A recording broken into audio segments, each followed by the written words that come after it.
السلام علیکم۔ خبر شامل کرتے ہیں چنوٹ سے Nadeem Ahmed Qamar. District police officer Chiniot کی خصوصی کاوش سے ویلفیئر کے اقدامات جاری۔ ڈسٹرکٹ پولیس لائن میں فیاض احمد سنبل شہید کے نام سے منسوب پولیس ویلفیئر شاپ قائم کر دی گئی۔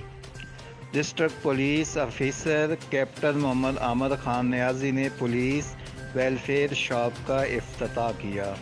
ڈی پی او نے پولیس ویلفیئر شاپ کا وزٹ کیا، مختلف سٹالز کا معائنہ کیا۔ ڈی پی او نے مختلف افسران کو معیاری اشیاء کی فراہمی یقینی بنانے کی ہدایت کی۔